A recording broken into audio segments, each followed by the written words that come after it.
Good morning. You're welcome. Thank you for joining us.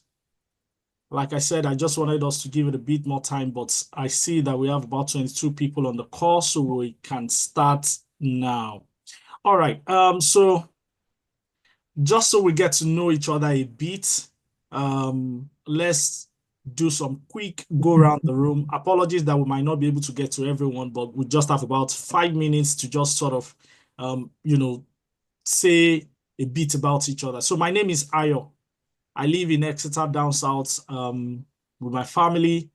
And then I've been looking forward to an opportunity like this to learn about property investments in the UK. So if I can have one or two more people or a few more people who are volunteers, just volunteer. You can raise up your hand if you want to introduce yourself.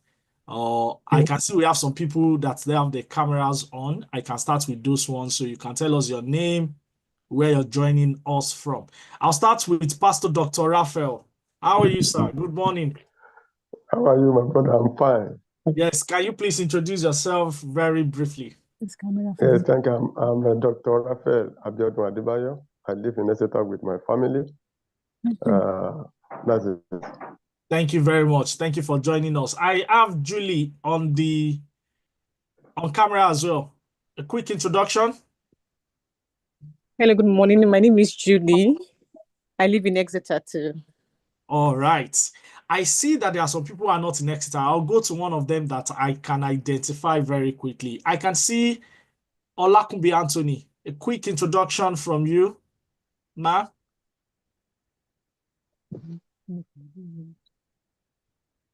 I like code calling some people that I know.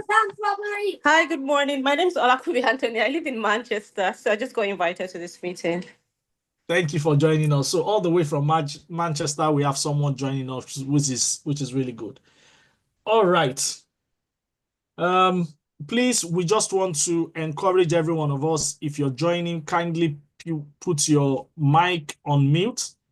That would ensure not just so that you don't disturb us, but we also don't want to listen to private conversations going on in your place. So please, you can just keep yourself on mute so that we don't get to listen to what you're talking about. All right. I also know that we have Mr. Segun Aluko on the call.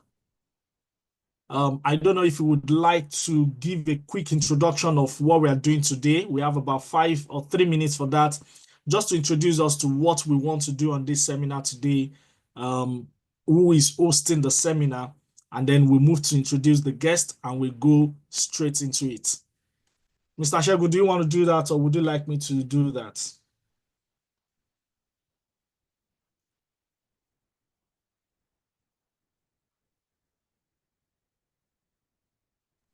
Okay. All right, I'll just go for it. All right. I'll do a quick one. So what we're doing here this morning is powered by Excellent Men.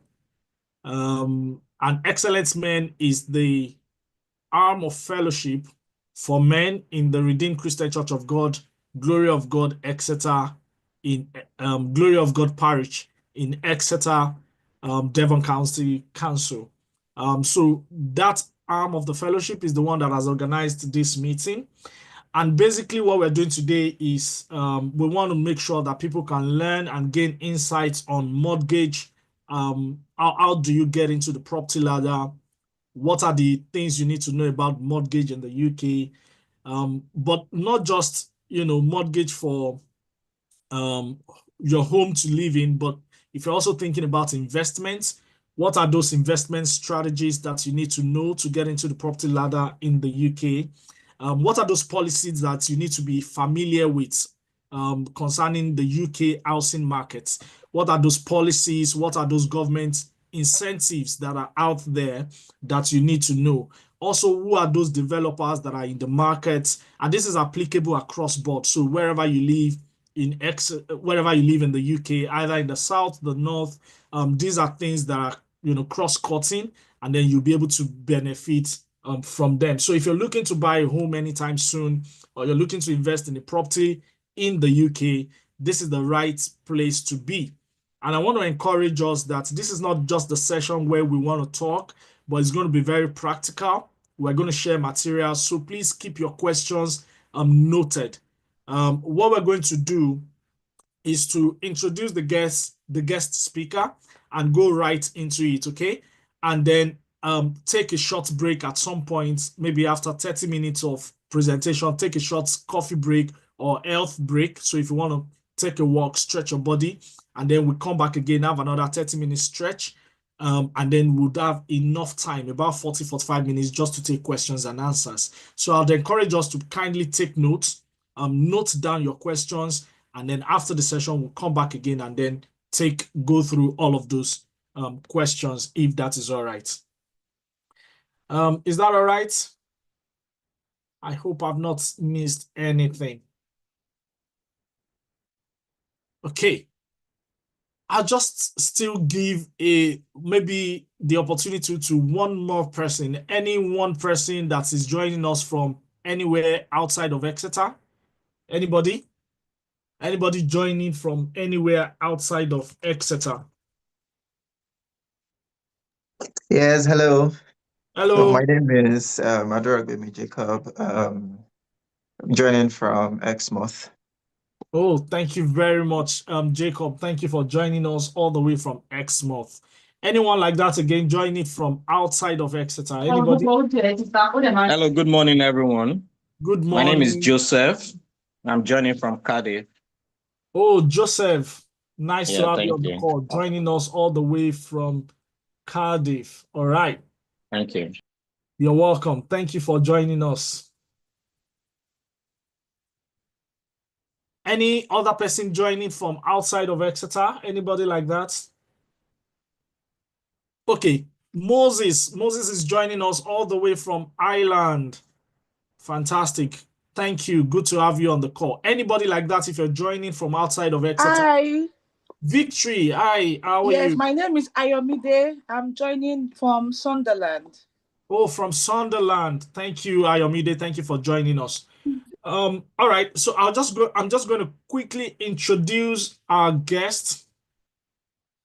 And I'm going to put his profile on the screen and just quickly talk a little bit about this amazing man and read his profile to us.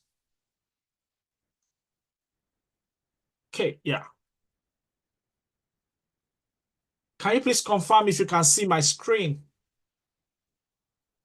Yes, I can see it. Oh, great, fantastic. All right, let me run through it. So Dr. is a doctor, he's also a pastor, a man of God, so you can call him Dr. Samuel Odewumi. He has been a lecturer in the Department of Economics at the University of Exeter since 2021. Before this, he taught economics at Special College in Lagos, Community Secondary School of Funny in Bayelsa, and also at the Lagos State University School of Part-Time Studies. He has also trained as a banking executive at Bank PHB Business School in Lagos, Nigeria. His research focuses on the economics of corruption, institutions, the dynamics of economic growth and development in Africa. He has an administrative responsibility as the Senior Academic Conduct Officer. His interest lies in economics of corruption, institutions, and the other ones I talked about.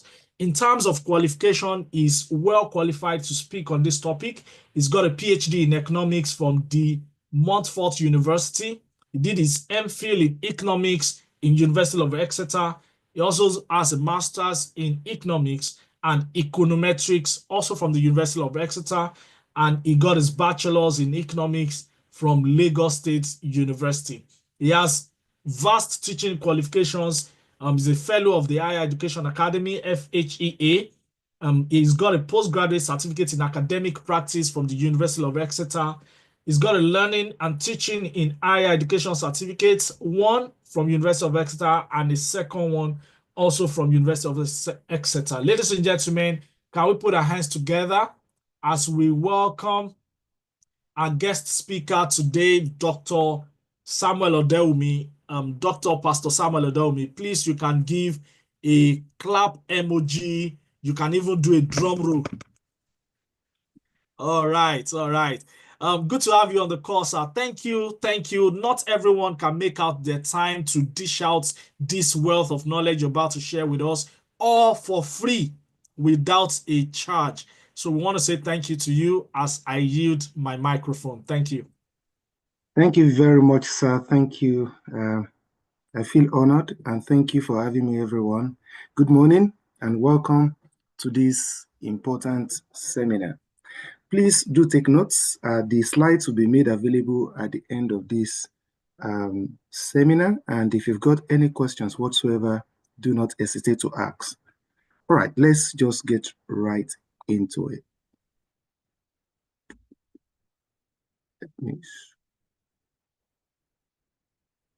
So that's my screen. Can we all see my screen okay? Yes. Yes. Yes, thank you very much for that. So let me start by, by making a disclaimer. I'm not a chartered financial planner or analyst. I teach economics, and as such, I also teach personal finance at the University of Exeter. So I have some knowledge by reason of my training when it comes to finance, credit card, mortgage, house buying process in the UK, etc. But I am not in the industry. I am into education. So I'm doing this as part of my as part of my pastoral role for the members of Glory of God Parish Exeter primarily, and thank you for those who have joined us. All right, so let me progress in this. So let's start with the outline for today. We start with what is investments, and second, why invest in properties. The third is how to get on the property ladder.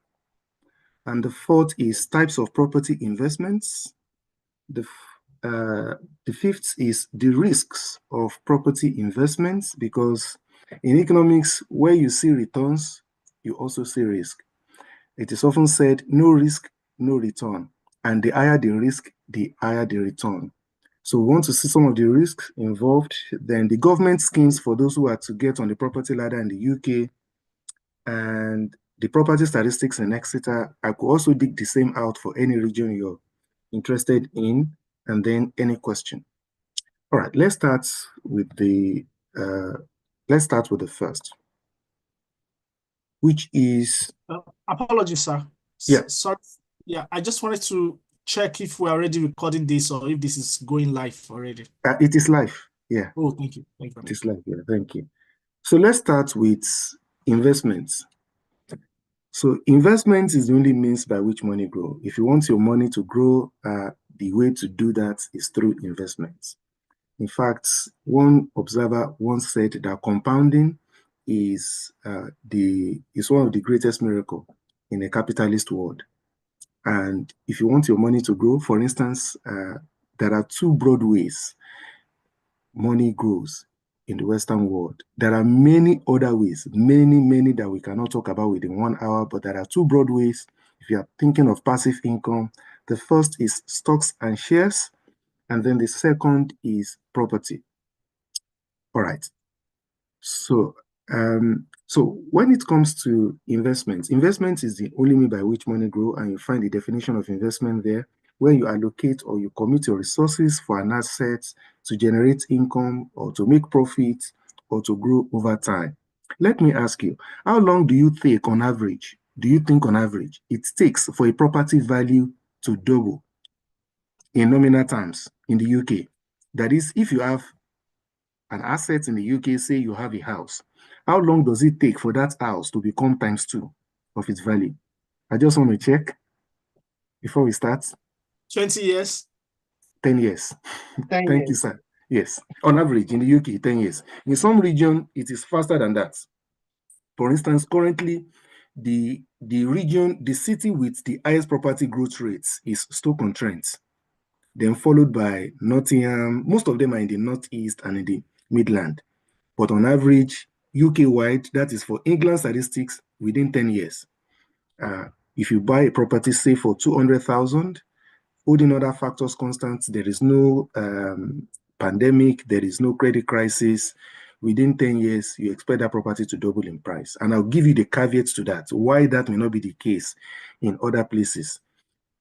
If you buy in new developments areas, like you buy flats or you buy houses in an estate that is still being developed, the property growth rate may not be as fast as other regions that have already been developed. For instance, there are many new developments coming up. If you buy your assets there, yours may have been more than 10 years. It will not grow as fast because the area is still under development. Supply is exceeding demand in that area.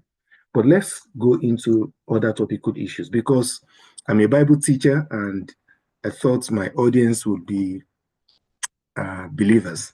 So let's do some Bible study. Why invest in properties? Before I go into some other facts and figures that you need to know. Number one, property business is an expression of God's material blessings. When God wants to bless anyone in the Bible, one of the things God will use as a marker for that blessing is property. So God blessed Abraham, not just in silver and in gold, but also God promised him land. He said, I'm going to give you land and I'll give you houses. You see that prophetic picture being repeated from time to time. And also in the book of Exodus chapter 1, verse 21, the midwives that did well by the children of Israel that helped them to deliver their babies safely. The Bible says because they did very well, the Lord gave them houses. God gave them houses because they did very well. Then number three is inheritance. In fact, in the Bible, if you are giving inheritance in the Bible, the first thing they think about is houses. For instance, Proverbs chapter 19, verse 14 says, houses and riches are the inheritance of a father. That is, aside from Holy Ghost fire and moral values and showing your children the way of the Lord, another thing you can do to support your children to become great in life is to give them something to start off in life. And part of what you can leave behind for your children as inheritance is, we are talking of properties, houses, and lands. It is often said here in Proverbs chapter 13, verse 22, Bible says that a good man will leave an inheritance for his children's children. That is, God expects you to have something to pass on to your children when you die. That is, if one is a good man. Obviously, everybody knows the statistics now is of all the billionaires we have in the world, less than 10% are inherited. More than 90% are self-made, in quote, billionaires. But of the 10% that are inherited, one of them has become the president of the free world. Talking of President Donald J. Trump. If you have read his biography, if you know about him, you will know his greatness started off from his father's labors. So he just took up from where his father started. Where his father stopped was where he started. So that is, his father already left properties for him. His father is into properties, development, investments, several investments. And when his father passed, his father gave everything to him and he continued. We find the same concerning the Walmart. Then another reason why you need to invest in properties is because it's an age-long, God-ordained investment vehicle. From the biblical times, if Bible is talking about investments, there are two investments that we find in the Bible that repeats. There are many that you can find in the Bible, but there are two that are dominant, and that is the banking and properties. Banking and properties. Remember in the parable of Jesus Christ, for that talent, that's the parable of the talents, the one that was given a talent and did not do well with the talent. Jesus Christ, the master, said through a parable that, why don't you give this money to a banker? At least it would have fetched you some interest, so that when I come, you have a return on your investment. So God was telling Jeremiah in Jeremiah chapter 32, verse 8 to 17, he said, this land is going to develop. And I want to prove to you that it's going to develop. If you have time, you can read. If you don't have time for this, read the whole of Jeremiah 32. God told Jeremiah to go and buy land in a specific place. Say, buy the land. He said, get the documentations. He bought the land, and the documentation was also sealed by the royal seal. And Jeremiah kept it. God says, I'm giving you this as a sign that this place you are buying land is going to be a developed place. So if God wants to bless you, one of the easiest way practically God can make it to be financially free is through lands and investments. This is age-long, God-ordained investment vehicle. Many have been using it for thousands upon thousands of years to become wealthy, and the Lord will help us in Jesus' name. The last is one of the pillars of financial freedom. Proverbs 11:16 tells us that strong men retain riches. That is one of the markers of strength. If they say someone is a strong man, is that he's a rich man. Not just a rich man, but a rich man that can retain riches. And how do you retain riches? You retain riches through lands and stocks, principally in a passive way. There are many other ways, as I've said, but these are the two age-long biblical vehicles, and we still have them today, talking of stocks and properties. But we're not talking about stocks today. Let's just focus on properties. This man, Andrew Carnegie, many have read his books. If you have read Think and Grow Rich, you will know this name. And he said 90% of all millionaires become so through owning real estate. More money has been made through real estate than in all industrial investments combined. That is, if you want to double your money, a very easy way to do it is through real estate. And it's been there from biblical times. So let's go into this. Why invest in properties? I saw this graph in one investment journal, and the source is unknown. This is in the UK, house price index. If you buy your house in 1950, in year 2020, your house must have increased by 12,000%. If you buy your house in 1980, your house must have increased by at least 10,000%. This is house prices index, especially from the 1960s. There are many places you could buy your own house, but I think even here in the UK, you could buy a land and you could make tons of profit from it. Because if there is something UK does not have land. The land mass of UK is like 1/4 of Nigeria. Landmark, in fact, the northern region of Nigeria altogether, in terms of land mass, is bigger than UK. As a result of that, house prices rise very fast. So I'll give us another reason. Is that why invest in properties? This is a research carried out by BBC.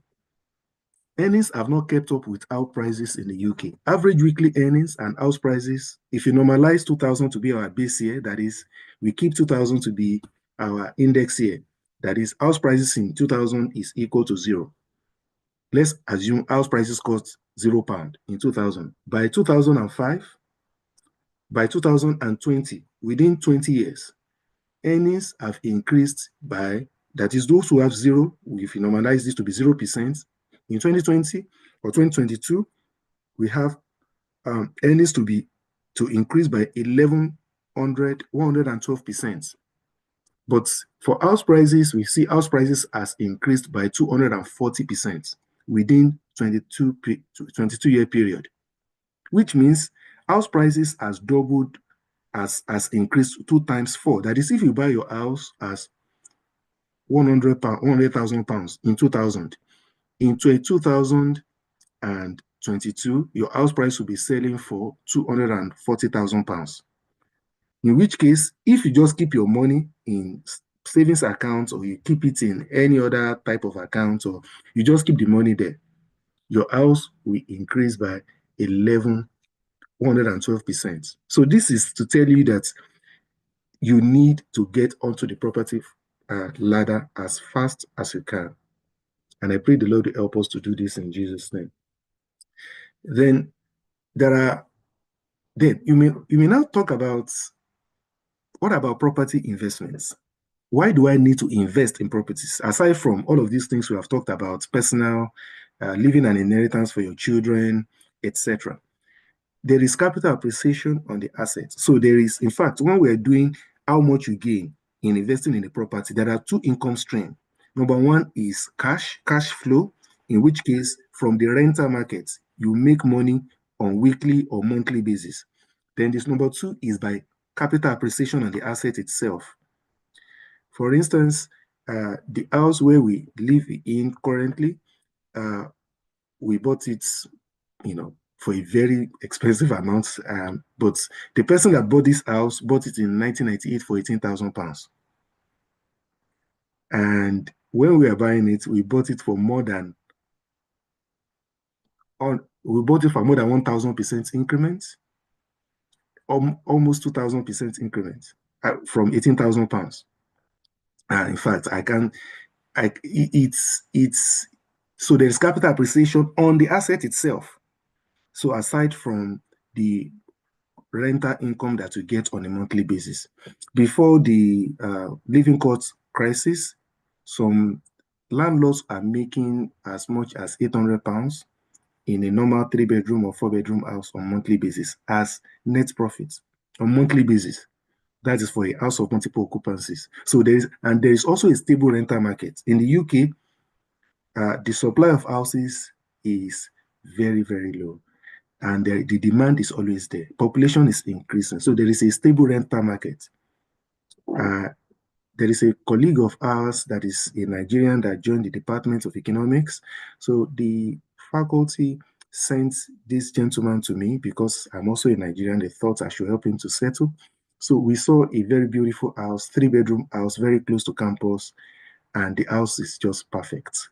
And the landlord told us that they have had more than 80 people interested in that house. And aside from the house being overpriced, the landlord asked them to write an essay on why they should be the one to be shortlisted for that house. This house is very close to the university. So there is a strong demand for housing in the UK. But when making property investment, there are 3 factors to consider. Number 1 is location. Number 2 is location. And number 3 is location. And then number 4 is that there are government incentives for people to go into housing investments. Government is making it easier for you to get a planning application if you want to go into properties business. And sometimes government also incentivizes others to get onto the property market. We're still talking about why you need to invest in property markets. So when someone is asking you, what's your net worth? This is just one of the things I teach in my introductory class. So how do you calculate your net worth? Your net worth is equal to your financial wealth, that is your savings account, plus demand deposits, your stocks, plus your home equity, where home equity is the current valuation of your house minus the amount that is outstanding on the mortgage, minus the amount of the debt. So the value of the house, let's say the value of your house is 450,000, but you're still owing the bank £200,000. So, and you have, say, £10,000 in your account. That is, your net worth will be £250,000 equity on the house plus £10,000 you've got in your bank account. So that makes it your net worth. But if you are talking about your target broad wealth, then there is a mathematical calculation for this, which we don't need. We have to find the expected future earnings from employment, and that is dependent on your skills, your qualifications, etc. So we find the present value of it and add it to your assets. And this includes your life insurance. In any case, I will advise us in this Western world to get a life insurance policy. It makes tons of sense to do life insurance. All right, now let's start with the meat of the presentation. Those are just the introductory bits. How do we get on the property ladder? This is the second part of the outline. Number 1, save hard. That is, you need savings. Because property is expensive, as you will know. It may take you 5 years, 6 years, just slow and steady, you will get there. If you are below the age of 40, I would encourage you to open a LISA account, which means lifetime investment savings account. So in LISA account, I got some facts from HMRC website, which I'm not going to share because I don't want to scare you. 57,000 people use LISA accounts to buy house last year, and government gave them support. That is, if you save maximum of £4,000 in a tax year, which ends on the 5th of April, government will add 25% bonus on that money. But that money can only be used for 2 things: to get on the property ladder or to keep it as part of your pensions in your retirement age. If the money is being withdrawn for any other purpose aside from using it to buy a property or for pensions, that is when you are in a pensionable age, then government is going to tax you on that money, in which case you will lose more than you have put in the savings account. And the statistics I got from HMRC website yesterday is that government made over 75 million pounds last year from finding people that are withdrawing money from their LISA accounts without using it for buying properties. The tax government, that money you are bringing out, government is going to tax it. And the tax is such that you will not have as much as you have put in because you are withdrawing money from it. The amount of fines government got last year for 2024 stood at 75 million pounds. So if you open a LISA account, make sure this money is just for property. You want to get on a property ladder. You don't have a house in the UK. You intend to buy a house in the UK. You are aged between 18 and 39. Then, or even if you are like a week or 2 days before 40, you can still open a LISA account. But maximum you can save in a year is £4,000. All right. Okay, yes, please ask your question. Apologies, sir. Just a quick one. Yeah. I sent you a message on Zoom. If you could just make myself or Mr. Segun Aluko a host so that we can admit people. We have a couple of people waiting to be admitted to join the meeting. All right. Thank you. Thank you very much. I think I've asked him that question. I didn't know. I didn't get any response from him. So let me make you the host. Just a moment.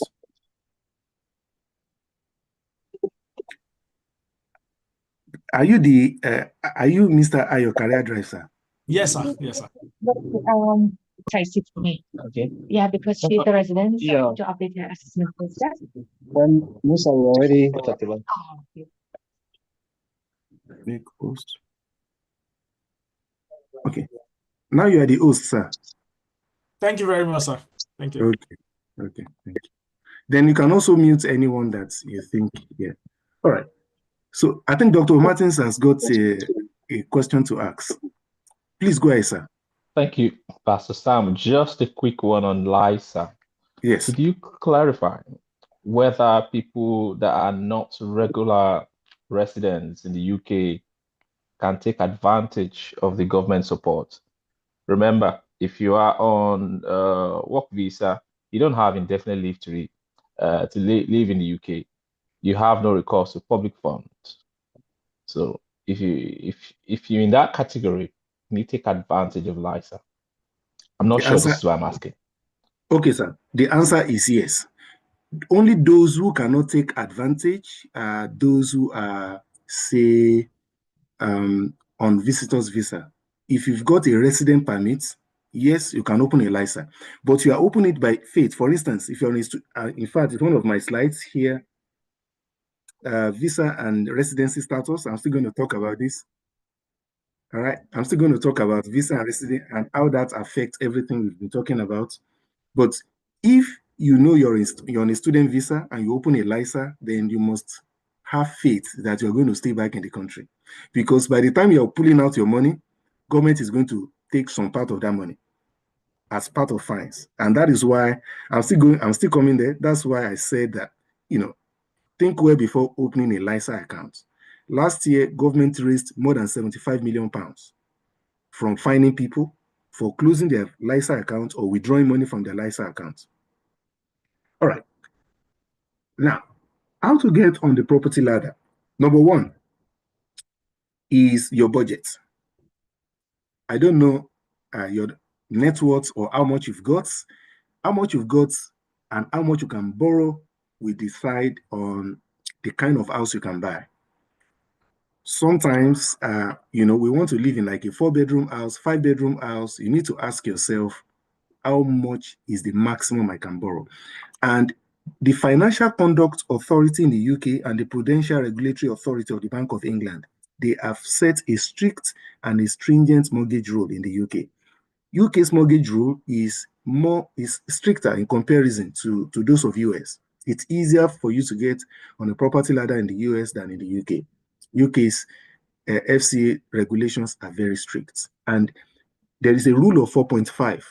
Say, if your annual income is £60,000, the maximum you can get as a loan, in theory, is £270,000. That is your maximum budget. So if your salary is, but if you are buying as a couple, let's say husband earns £30,000 and wife earns £70,000, that makes it £100,000.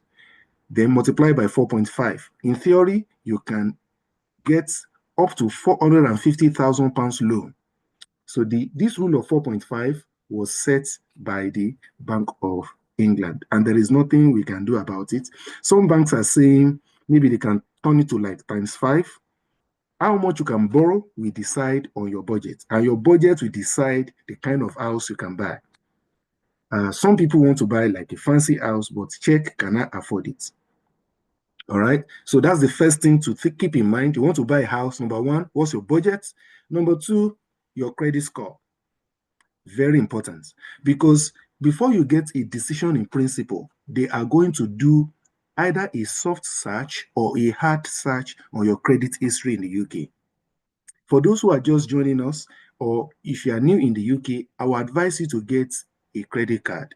You know, maybe if your credit score is very low, not because you are indebted or you've got a county court judgment against you, but because they can't trace any credit history for you in the UK. A very good place to start is try to get a credit card. All right? Get a credit card, get on a contract phone, make sure you pay it regularly. And the credit card, you can use the credit card for your weekly purchase. And at the end of the month, you pay it back from your salary. Don't use your debit card to shop. Shop with your credit card. That can build your credit score. Then they can do a hard search, whether you've got a county court judgments, you started a company and you've liquidated the company, you filed for bankruptcy before, etc. They check all the public records. If the person has ever been convicted of fraud, etc. This also affects credit score. The amount of debt you want to borrow or the amount of debt you have outstanding can affect your credit score. A very good place to start is Experian. I will advise everyone to sign up with Experian to check your credit score, because when you want to buy a house, they are going to check your credit profile, except you are a big man or a big woman and you've got cash to pay 100%, in which case that can create another problem for you.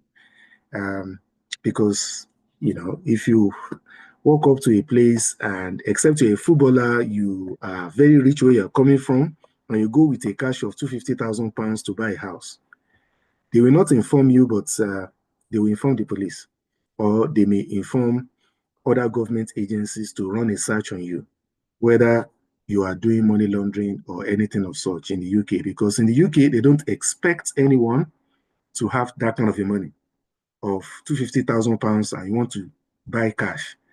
I know in Africa we do that, but in the UK, be careful. So there is fraud and identity theft. Recent credit card applications, your payment history, your income, your salary. Make sure all of these things are perfect before you apply for a house. Some people do not know that their credit score is very bad until they want to buy a house. And some people thought that I don't need credit card, except if you have other things going on that is very good. Of course, yes, you don't need credit card, but if you don't have much direct debit and you've not lived long in the UK, you don't have a lot of credit history, a very good place to start is credit card. It's just that don't be tempted to buy what you don't need with your credit card. You may run into trouble. All right. The next thing you need to do is to get a decision in principle. Number one, decide on your budget. Your budget theoretically is 4.5 of your annual salary. If you are buying with your partner, 4.5 of the combined household income. Number two, your credit score. Number three, try to get a decision in principle before making any step. What is a decision in principle? It's a written statement from a lender giving an estimate of how much you can borrow. Lenders may do a soft or a hard search before giving you a decision in principles. And for a decision in principle, some people can just go to their bank. For instance, let's say you have a bank account with Barclays. Barclays can give you a decision in principle, especially when they know you are a faithful customer and you have some good salary. They can even tell you, your relationship manager can phone you that they can give you a decision in principle. But what I will advise you from experience is that please try to go to an independent mortgage advisor. let me ask us a question before I continue. How many mortgage lenders do we have in the UK? Can anyone tell us? Just hazard a guess. Like, how many mortgage lenders do we have? Anybody?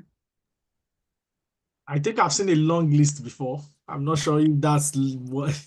Like how many? Just a figure. It would be maybe around 50 or more.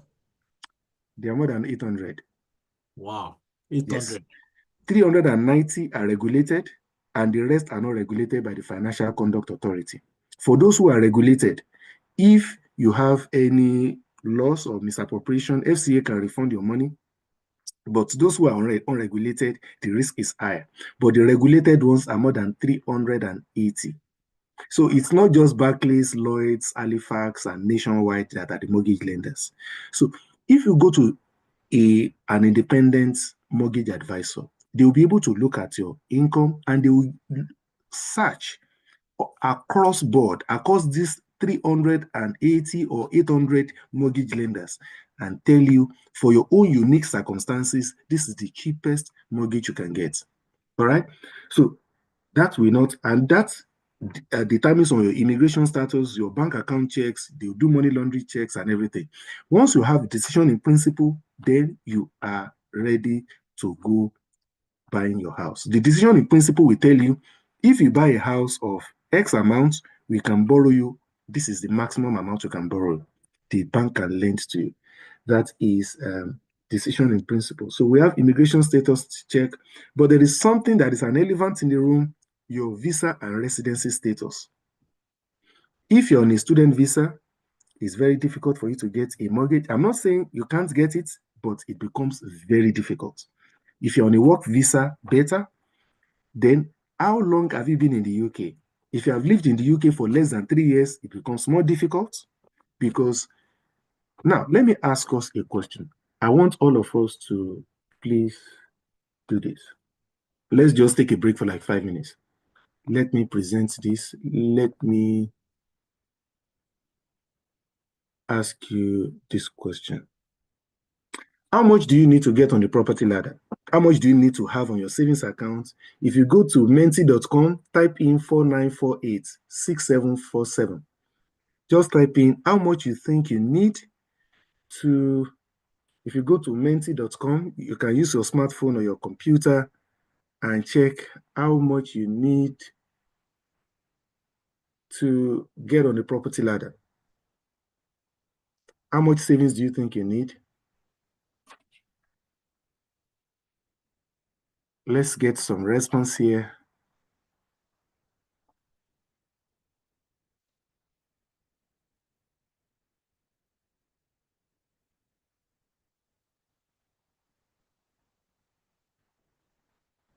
£20,000. Yeah. What else?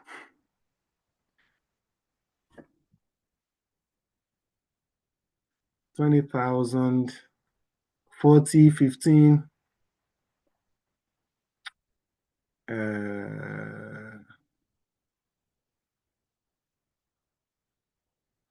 Okay. Okay, let's continue because of time. 10% of the value. Right. Okay. 15,000, 4 to 5,000, 12,005, 10% of the value. All right. Thank you very much. Right. You don't need much. That's the rule of the thumb is you need 5% of the asset value, minimum of 5% deposit. You need minimum of 5% to get on the property ladder. That's the standard. For first-time buyers, you've got for first-time buyers, you've got 5%. So there is visa and residency status, and this we should keep in mind. So your visa determines a lot whether you be qualified for government support or not. There are some government supports that are only meant for citizens, and I'm going to talk about it, like rights to buy, some equity loan deposit. Those are for resident permit holders. So if you're on student visa, you are not meant to have those benefits from government. It's only meant for those who've got a work visa. Now, the next question I want to talk about is the type of property you buy. Generally speaking, I didn't put this there. Let me type this on the chat box. There are 4 types of legal agreements that could be on the property you want to buy. The first is freehold. The second is leasehold, and I'm going to explain everything. The third is flying freehold, and the fourth is common hold. Freehold means you own, simply put, in plain language, you own the land and the building on it. You own everything. That plot of land plus the building, you are the owner. So you own, and you can do alterations in the house as you deem it fit. Leasehold means you own the property, but the landlord owns the land. Most flats in the UK are sold on a leasehold basis. And you can see the difference between the two here. All right. We can read more about this. Then there is flying freehold. Flying freehold is more complex. Flying freehold means there are 2 houses. Let's say Mr. Ayo is my next door neighbor, but I have a room in that next house that belongs to me. That is a flying freehold. That is, you own the house freehold, but everything within the house does not belong to you. There is a section of that house that belongs to someone else. That is a flying freehold. And then there is common hold. Common hold is also used for blocks of flats where maybe 5 people can put together to buy a land and then build blocks of flats on it. You jointly own the land. So there is no, you are both the landlord, but the land does not belong to one person. The land belongs to all the flat owners. But the good thing about the common hold is that you don't have to pay ground rents or leasehold fees to those who are the landlord. There are some people, they are millionaires in the UK, they don't have a house, they have land, and you pay ground rent to them. They can give you the land to build a flat on it, but on monthly basis or yearly basis, you pay ground rent to them, and they can sell lease to you. So we should also keep this in mind. So, but what will I advise you, my good people? Please go for freehold. Don't buy leasehold. I know there are pros and cons, but from my experience, please run away from leasehold. If you see leasehold, just run. UK does not support that at the moment. The cost, both implicit and explicit, is unbearable of leasehold properties. Then another good question you need to ask before getting on the property ladder is, do I buy a new build or do I buy a second-hand properties? I don't have the right answer. You decide. It all depends on what you want. Each has its own pros and cons. For instance, if you buy a new build, you have modern features. That is, you have very fine house in nice neighborhood. Most new modern builds, you find good working class people around yourself. You find doctors and lawyers and young couples, nice people around yourself. That's one of the pros. You find modern features on it. They may have all the latest technology. They can use it to build the house. You have warranty coverage for some new homes. Not all, but some new builds have warranty coverage on them. There is lower maintenance costs. There is options to customize because you can sit with the designer of the house. You can tell them, instead of 2 bathrooms, I only want 1 bathroom, or I want 3 bathrooms. 1 bathroom here, 1 bathroom here, and they can customize it to suit your own need. So these are the pros, and there is also energy efficiency. What are the cons? Higher price per square foot. In the UK, one of the discontents with new build is that they are overpriced. And number 2 is that you have limited architectural designs. I think there's a typo there. There's a potential building delays because the builders, the estate managers may have other things that is holding them up. Then your house is always built on a smaller plot of land. An untested building. The building is not untested. So what about pros and cons of a second-hand property? It is cheaper per square foot. When we got our own property, our garden, the size of our garden is 20 meters squared. If you know anything about properties, that is big enough to sit in our garden. We can have another 3-bedroom house with garden. in our own garden is that big. You rarely can find any new build in the last 20 years that have that size of garden, because now, the managers of these buildings are getting more shrewd, and then the room sizes are also bigger. If you go for old houses, most likely you find bigger room sizes. For some of them, not all. And you have it's more spacious, it's at larger gardens, it's tried and tested. Some of the buildings has been standing there for 100 years. But it comes also, you have some conditions, uncertainties.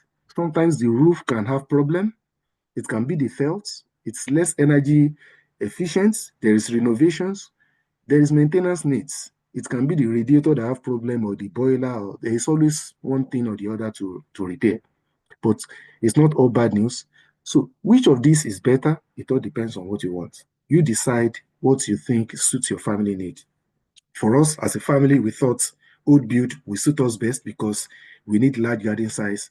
And we went to some new development, and where they had large garden size, the amounts they are calling, if they multiply my salary times times 50, I can't afford it.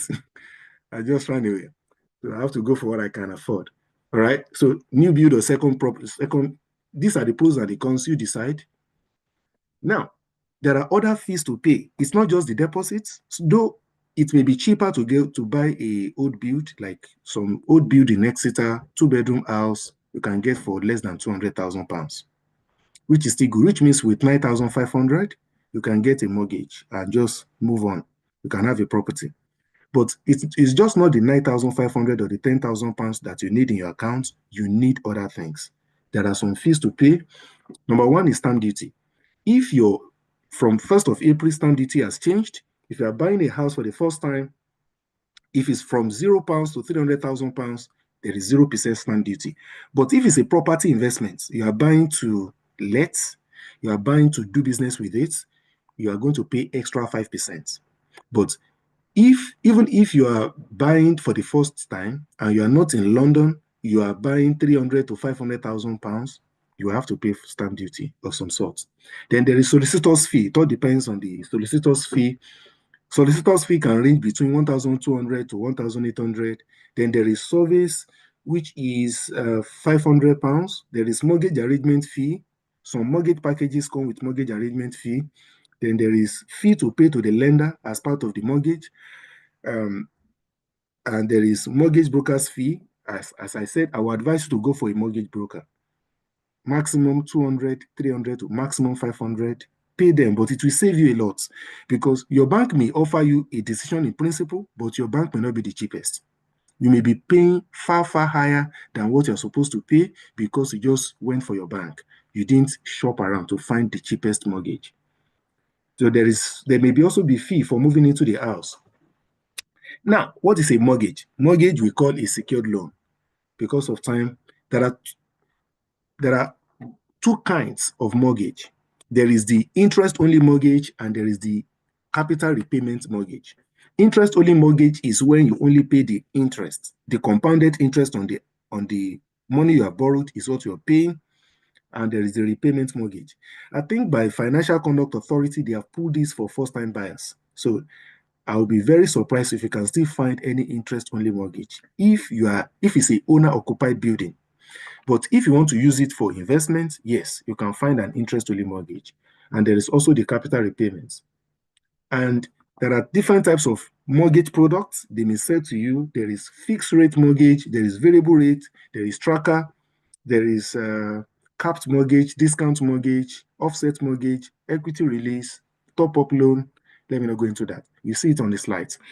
So if you have all of this, because my time is running out and I've still got a lot to cover, then now, if you are buying with a partner, it is a joint mortgage. There are two types. You can either be joint tenants or there can be tenants in common. And this is common between husband and wife in the UK. Please take note of this, very important. Don't buy a house with somebody you can't trust with your life, because some people are just boyfriend, girlfriend in the UK and their relationship is not so deep, they are buying houses together. It can become complicated. It's good to buy a house with trusted partner. So if husband and wife is buying a house, if they are joint tenants, that means they have equal rights over the home, but they can be tenants in common. Tenants in common means there is ratio. The ratio of ownership differs. Some husband and wife also do this. That, okay, in this house, you have, the husband have 90% share, the wife have 10%. So that is, when they finish paying the mortgage, anything they want to do with the house, perhaps this, you know, we live in a Western world, this, some people do this a lot. Husband and wife, they can say, your own is 35%, mine is 65%, but most believers just do joint tenants, in which case husband and wife have equal rights. Then, what determines your mortgage interest rates? Mortgage interest rates is determined by many factors, almost 10 factors. Number one, your credit history. As I've said, they have to do your credit search. That's why I said build your credit score. Number two, your loan to value ratio. And I'm going to talk about the loan to value ratio and the length of the mortgage. It all depends on your age. If you are, say, you are 40 years old and you want to work until you are 70, they can do a 30-year mortgage for you. But if you are 60-year-old, the maximum mortgage you can get is for 10 years. Because maybe they can push it to 13 or 15. Some lenders may be able to push it to 15, but they won't go beyond 75 years because they want you to work till your retirement age. So if you are 30, 35, the sky is green. They can still do the length of mortgage. That can determine your interest rate. The interest rate you get on your mortgage may be different from the interest rate I get.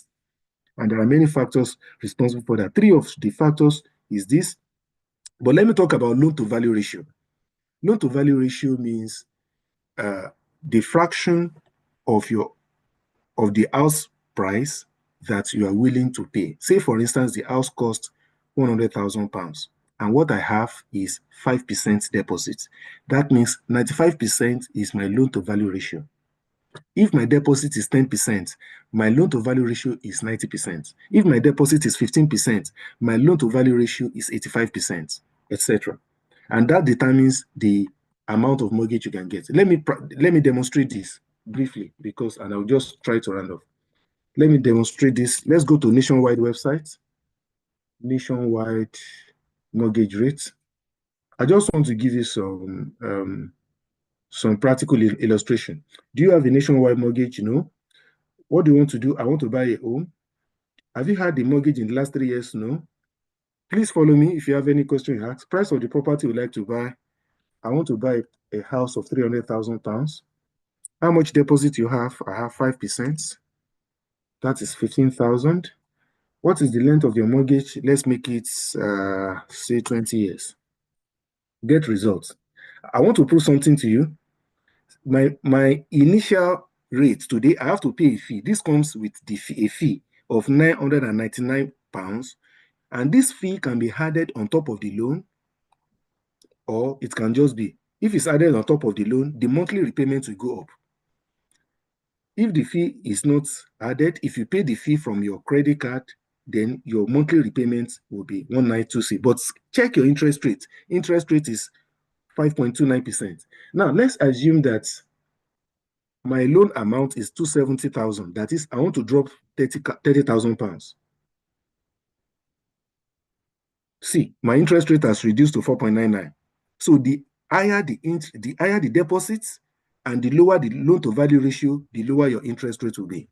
Let me now go forward and say I want to borrow 180,000. I have a lot of money I want to drop. I want to drop 120 as deposit, which means 60% loan to value ratio. Update. So 4.34%. So it has gone from 5.29 to 4.34. And keep in mind, this money is not simple interest. It is compounded continuously on a daily basis. Keep that in mind. So I've just demonstrated to you that the loan to value ratio determines your interest rates, the interest you get on your mortgage. And interest you get on your mortgage for the first few years can be very high. All right, let me run fast. Now, what are the types of property investments? There are basically 6 types. Number 1, it can be owner-occupied home, in which case, let's assume some families do this. They have a 4-bedroom house, and then they let out one of the rooms. That is also an investment for you. Even if you are living in it, as so long as the house is appreciating in value, it's still an investment. Because once you finish paying the mortgage, you have an asset that you can use as part of your net worth. Then there is short-term rentals like Airbnb. You can buy to use it for Airbnb like a service accommodation. I won't be able to go into all these details, which I know, but it will take us time. I don't have the time. There is commercial property, in which case you can buy shops on the high street. Some shops are for sale. You can buy it and then let it out to businesses. Then there is off-plan properties. For instance, let's assume that let's say in Cranbrook, you can go and talk to Taylor Wimpy and tell Taylor Wimpy, I want to buy 4 houses off plan, which means they will sell the land to you off plan. They have not developed it. They can tell you this one is not in Cranbrook, it's in Wimpo. You say, I will buy it, I will pay for it. They will give you a discount because they've not even started the development. You are already paying in advance. So they will give you a discount because you are buying you are buying like more or less like you're a shareholder with them.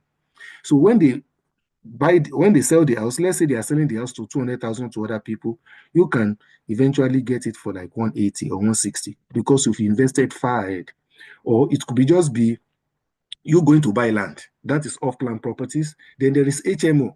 HMO is you buy like a 4-bedroom house. You find this very close to the universities. 4-bedroom house, 8 bedrooms house, and you put 8 tenants there. On monthly basis, they pay rents to you. There is strong demand for it in the UK, especially with good locations. Then there is buy-to-let, in which case you can be a landlord. You can buy a house, let's say 2-bedroom house, 3-bedroom house. You can either manage it yourself or give it to an agent to manage for you. And you give it out to a family to rent. And then the family will be paying rent to you. You pay the bank, you collect your own money from it also. So, and there can be Airbnb, commercial, HMOs. These are the 6 types. So, but this one, there are 2. This one, you don't need money to do this one. You don't need to own the house to do short-term rentals. And there is another property strategy called rent to rent, in which case you can rent the house from a landlord and you are now using for Airbnb, but you have an agreement with the landlord. Or you can rent it and sub-rent it to other people. That is, the landlord can give you the house and you are managing it on behalf of the landlord. So those are the types of investment properties. But there are risks of property investments. Number one is that there's the risk of property repossession. That is, if you don't pay your mortgage, you don't go for something that will be too difficult for you to pay. If you don't meet up with your mortgage payments, there can be risk of repossession. There can be unexpected maintenance costs. That is, if you buy a old house, there can be problem tenants. Some tenants I have experience in this. Some tenants are problem tenants. They will not pay and they will be ready to sue you to court, and and there is market fluctuations also. In some areas in the UK, houses actually depreciate in value rather than appreciating. I won't mention the names because I'm on air, but if you do your research, there can be market fluctuations. So do your research before buying a house in any other place. So how to mitigate the risk? For instance, if you are buying a house, how do you mitigate against this risk? Number one, building and content insurance, get it. Critical illness insurance and mortgage payment protection insurance. There is an insurance against your mortgage, such that, God forbid, there's an accident or you're not able to go to work, your mortgage will be paid. There's an insurance policy for it. And there's also life insurance, of course. And the life insurance, there are 2 types of life insurance that the lender may require. They may ask you to get a life insurance that is matched to the value of the asset, such that if the borrower dies, the insurance company will pay off the bank the remainder of the mortgage value of the house, so that the families that are left, they own the house 100%. Most lenders prefer, there are different types of life insurance, but make sure you get one. So there are government schemes. There is first home schemes where there is 30% discounts. Governments give you, this is offered to key workers like nurses and carers. It's done on a council-to-council basis. Talk to Exeter City Council before getting on this. Then there is shared ownership. This is good, but it's also problematic, in which case you can buy a house, you buy 10% share of the house, and then you are renting, the landlord owes 90%. And then you can increase your share. You can increase when you can get some money increase your share to 15%, 20%, 30%. It is called staircasing in investment. It's called staircasing, in which case you start from 5% ownership, 10%, 15%, and so it's also a government scheme of share ownership. And then there is rent to buy.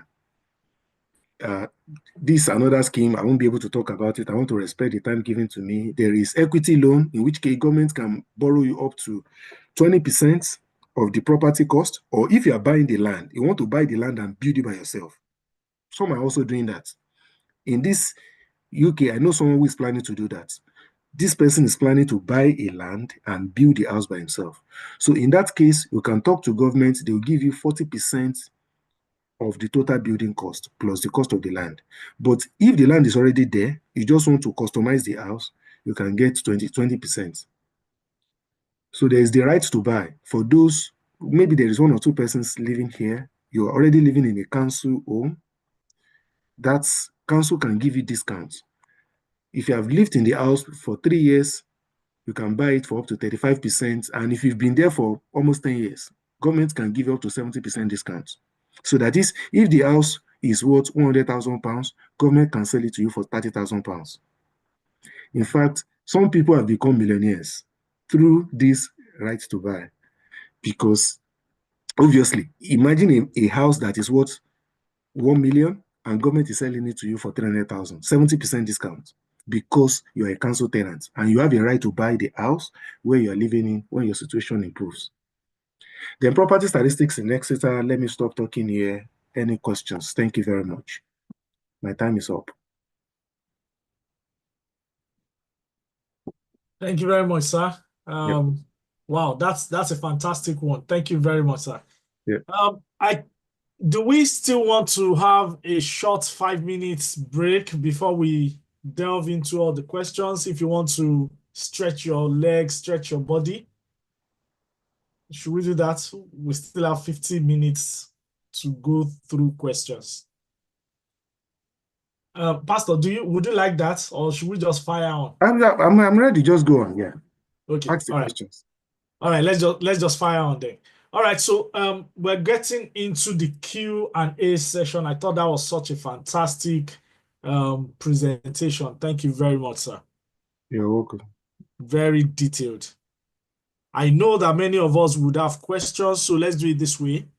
If you want to ask your question, please just signify. You can raise your hands, and then I would go around and call everyone that way. If you also want to put it in the chat box, that's also fine. We'll read those ones out. I can see some hands already. So let me start with Tommy. Thank you so much, sir, for that session. I guess my question is, if you have ISA account, say we say Money Box, for example, yes, and you decide to leave the country, say after 2 years, you don't stay in the UK and you leave your money in there, can you leave your money there till you're retired? Or is it possible to, I mean, you don't want to withdraw it and obviously get heavily taxed, but can you leave it there till you retire, say nearest future or something? The short answer to that is yes. Cool. Okay, thanks, sir. Yeah, you're welcome. Sir, just a follow-up to that question. Yeah. If you want to leave the UK, yes, and you want to maybe get out of your property, maybe convert it and all that, is that also something that can be easily done? Is there a tax you should be mindful of? Yeah, property is liquid in the UK. You can always get your property sold off. Yeah, of course, there are taxes to be paid because government is aware that people are making money from property. If it's an owner-occupied home and you are relocating from the UK, it all depends on your individual circumstances. You may be able to escape taxes. But if you bought the house, say, 100,000, you want to leave the UK, the house is now 150,000. There may be capital gains taxes in some cases. But in any case, what I would advise is, for those who are in those situations, please speak to a tax consultant.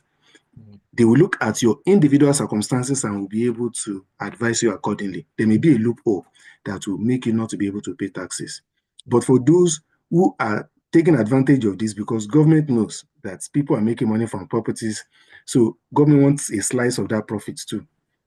And they call it capital gains taxes. But there is always a loophole, as I've said. Yeah. Thank you very much, sir. Yeah. So what credit card would you advise, or anyone can work? Just anyone. You can talk to your bank. Start with the bank where you are working with. So for instance, what I would advise is try to get a job. Once you have a job, you've been paying, you have some deposits in the bank, then talk to the bank about the credit card. You don't really need a credit card. Let's say the credit card is, say, I've got a lot of money on my credit card. Let's say I've got £10,000 on my credit card. I don't spend more than £500 from that credit card every month. And I use it for grocery shopping, everything I want to do. And before the end of the month, before 28-day cycle, I've already paid it off. So I've been running credit card for several years, and it's only when I was swindled. Otherwise, I wouldn't have paid zero interest. If not that I was swindled that's another story. On my credit card, I wouldn't have paid any interest. So you can actually have credit card for 20 years without paying any interest at all. So do that. Can you please explain how those who are above 40 years can get onto mortgage? If you are resident in the UK, number one, you've been living in the UK for more than, at least the minimum period that most lenders would prefer is 3 years. So if you have lived in the UK for up to 3 years, you can still get a mortgage when you are lesser than, some people are in their 50s and they are getting mortgage. They are very close to 60 and they are still able to get a mortgage. But the thing is, number one, have you lived in the UK for up to 3 years? That's number one. Number two, do you have a permanent job? That is a complete, if the answer is no, most likely it will be very difficult. At least if the couple is buying, if one person must have a permanent job that is well paying. If the job is not well paying, most likely it will be very difficult. But if you have a permanent job, agency workers, self-employed, there is a lot of ifs and buts. I'm not saying no, there's a lot of ifs and buts, but if you have permanent employment, for instance, you're working with NHS, you're working with a care home, you're on a permanent contract, husband permanent, wife permanent, it doesn't matter your salary, you will get a mortgage if you have lived in the UK for at least 3 years. So once you are not, say, in your retirement already, you are still between 41 to 60, you can still get a mortgage. 41 to 59, thereabout, you can get a mortgage. That's the short answer. And you only need 5% if you're a UK resident. But if you have not lived up to three years, you may be able to get some lenders to give money to you, but you need more than 5%. Some lenders will tell you, oh, because the risk is high, get 10, 15, 20%, because you are new in the UK, you just want to buy a house like that. So you need more than 5%. But if you've spent at least minimum period of 3 years and you have a resident permit, you can get a 5% with Nationwide, guaranteed. What is your advice about buying mortgage close to shopping complex, like cooperative? Yeah, it all depends. Yes, those who are self-employed can get mortgage, but there is a lot. The way they do the calculation for other people is different from the way they do calculation for self-employed. For self-employed, you have to bring your audited accounts. So for instance, I'm working with University of Exeter. They only need my maybe 3 months. I think they asked for my 3 months pay slip. 3 months pay slip, letter of employment, residence, and I got a decision in principle. But if you are self-employed, I think most lenders they will get up to 6 months. They will need up to 6 months income statements. Then they want to find your audited account for at least 1 year or 2 years before they can decide what they can loan you. And then they ask you to fill a form. They ask for if you have, how many children have you got? How many people are dependent on you? They ask all of these questions if you are self-employed. They also ask when you are on a permanent contract, but they ask more when you're self-employed to determine. It's not very straightforward with self-employed, let me put it that way, because they know the risk is higher. So thank you, sir. Then, before we go further to the chat, sir, Dr. Tani his hand has been up for a question. So if okay, maybe I should just leave the question to you, Brian. Please let me know the questions to answer. Okay, all right, thank you, sir. Dr. Tani. Thank you very much. Really, really insightful, even for some who already have a mortgage. I was just going to say that indeed anyone can get a mortgage. The bank are constantly assessing their own risk or the risk you pose to them. So if you don't have a permanent job, you don't have all those criteria Brother Sam has mentioned, the deposit might be extremely high. The interest on the mortgage might be equally high as well because you are a huge risk to the bank. And the bank is nobody's friend. Let's face it, But, the question is mortgage good for everyone? So in Nigeria, you get people, they'll buy a piece of land and they'll call dear until, it's completely different here. And if you are not financially stable, a mortgage can make life impossible. So, it's beautiful if you can afford it. It's good investment. All those things what Pastor Sam has mentioned are absolutely true about it. But if you're not ready for a mortgage, don't go into it. It can lead to unnecessary financial stress. And I hope people can appreciate that. Thank you. Thank you very much. Let me make a comment on that. Let me read the scripture for you. Luke chapter 14 and in verse 28. For which of you intending to build a tower, sitteth not down first and count the cost, whether he have sufficient to finish it. Even Bible says, before you get on the property ladder, sit down and count the cost. One of the slides that I've presented, which is going to be shared after this meeting, are the risks involved in getting a mortgage. Number one risk there in the slide is the risk of repossession.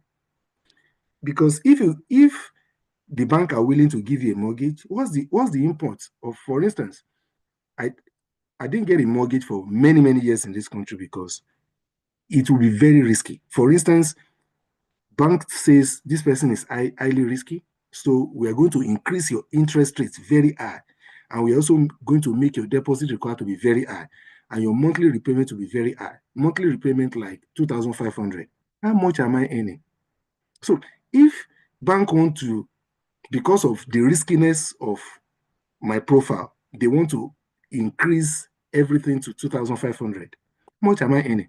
If I now pay that 2,500, what will be left for running the house and family and everything? So one has to count the cost.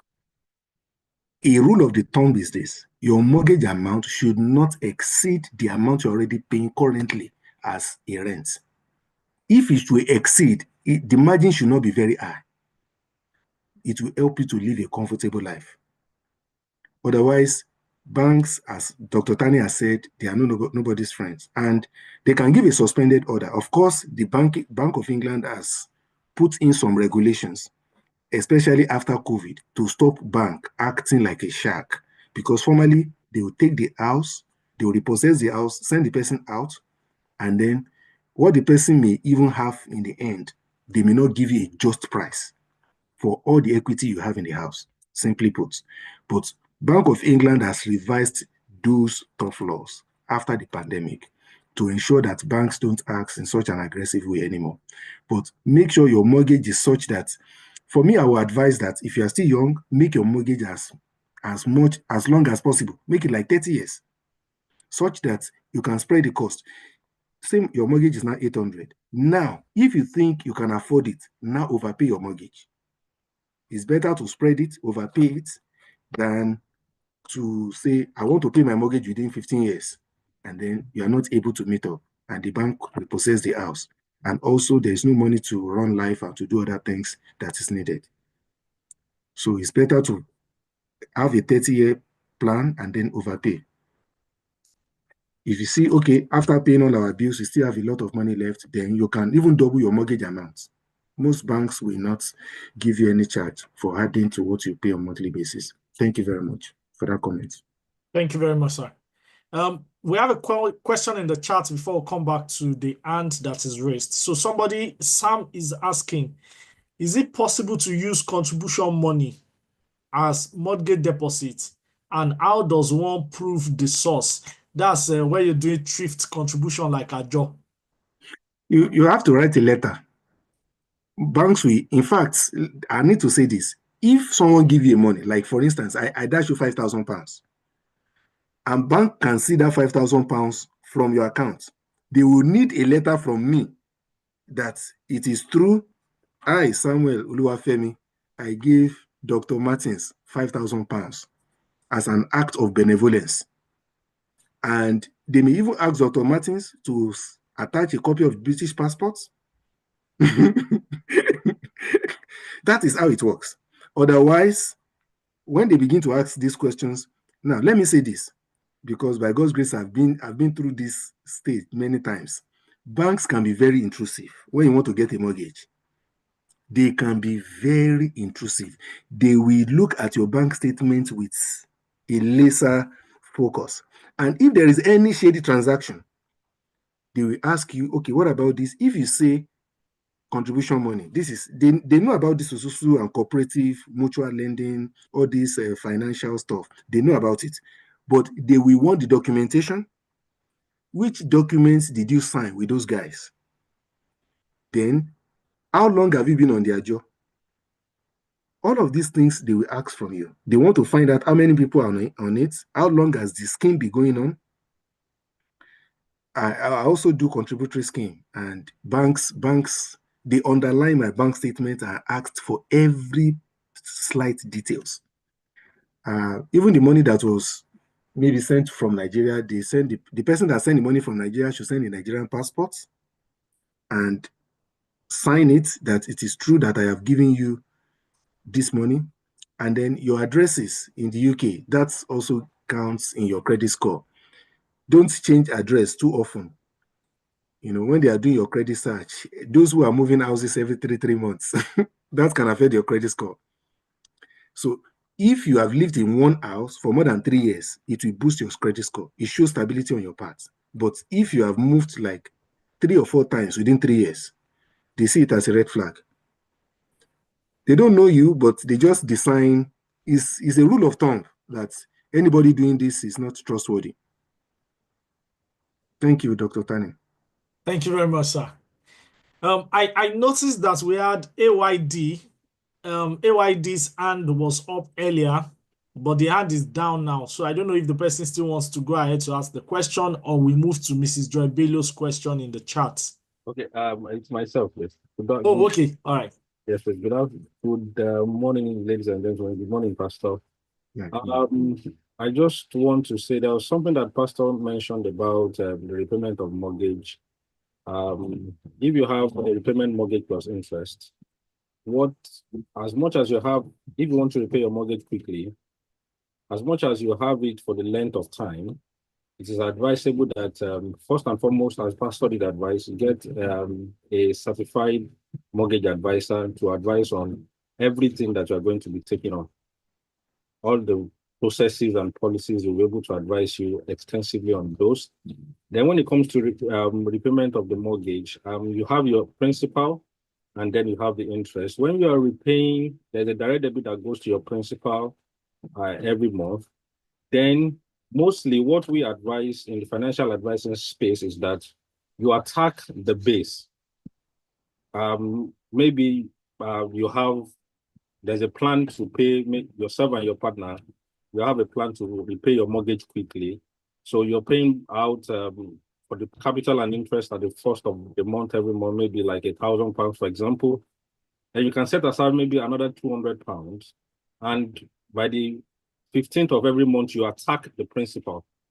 So you are not paying back that money to the capital and the interest. You are repaying it down into the principal. If you are able to do that extensively for a good number of years, you will discover that if you don't cut the mortgage repayment in half, you will cut it reasonably very, very high. And then you can pay your mortgage as soon as possible. Thank you very much. Thank you very much, Mr. AYD. That's very, very true. The other attachment I will give to that is this. Make sure you read the terms and conditions of your particular mortgage lender. There are some mortgage lenders that are happy to have you on board, increase to make an overpayment to anything. There are other mortgage lenders that will give you maximum ceiling, 5% overpayment in a calendar year. If you exceed that, you pay a fine. There are some lenders, they can give you 10% of the outstanding balance as overpayment allowance. So all of these details differs from one institution to the other. So there is no one-size-fits-all method that is used. So, but find out from your mortgage lender. Some mortgage lenders don't want you to repay. And if you repay too quickly, they may fine you, because they want to make, where they make money is the interest. So, and the more you repay, the more you save money. Say, for instance, let me give us a practical illustration, because we still have time. We still have time. I'm on Nationwide website. Can we see my screen? I want to give us an illustration of how this works. Mortgage overpayment calculator. Let's say repayments. Mortgage balance, let's say 200,000. Interest rates is current rates, say 4 points, or let me say 5%. Interest rate is 5%. Mortgage remaining years is 25. We want to do a regular monthly payment. Overpayment amount, say 200. Until further notice. Get results. If you have a mortgage for 25 years at 5% interest rate, and your mortgage balance is 200,000, and you overpay, total to repay will be this. Then there is something you need to check here. See here. Making regular overpayment of £200 could mean an interest saving of £41,843.2. So this is to tell you the importance of overpaying your mortgage. Personally, I overpay my mortgage, but it's because my bank has given me the permission to do so. Otherwise, some banks will fine you if you try to overpay. And then there is another bit to overpayment, which I need to talk about. When you are overpaying mortgage, have a savings account for rainy days. You cannot go to bank and say you want an equity release because, I just need cash now. Because maybe you are rushing, you just want to pay off the mortgage. Something now happens, that life happens, and you need 5K urgently. You now talk to the bank that, from my mortgage money, please send 5K to me first. Add it to my mortgage amount. They tell you, no, you are joking. That's what they'll tell you. In a simple term, they'll tell you are joking. You are not going to do that. So whilst it is good to overpay, also have another pot aside for when life happens. Because if you go to a bank, from the money you have overpaid, they know the money is there, they won't give it back to you. I talked to my bank. I've overpaid for some time. I said, I want a rental property. So I can see it in my screen that this is the amount I've overpaid. That amount I've overpaid, give it to me. And they told me, what do you want to use this money for? I said, I want to use it as deposit to buy another house. They said, no, they're not going to give you. I said, but it's my money. I overpaid it. He said, yeah, we know. He said, but it's entered our account, and by our own process, we are not returning that money to you. It's not ours. We are not giving you. So go and look for that money you want to use for rental business elsewhere. So once the money goes in there, of course, the more you overpay, from this hypothetical example, you see how much you could potentially save. 41,843.2. Now, also there's another thing they do in the UK. The first 2 years of having a mortgage, if you find the ratio of principal and interest, in most banks, it's almost 50-50. In some, 60-40 in favor of the interest. But as you go deeper in the allocation, then your principal now begins to take a larger fraction than your interest.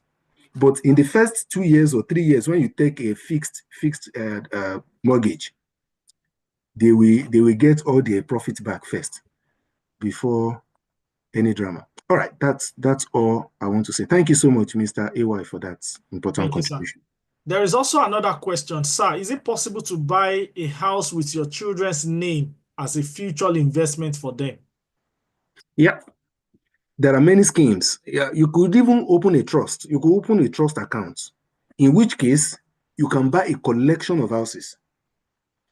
Make your children the beneficiary of the trust. So in which case, those houses can be passed on to the children tax-free.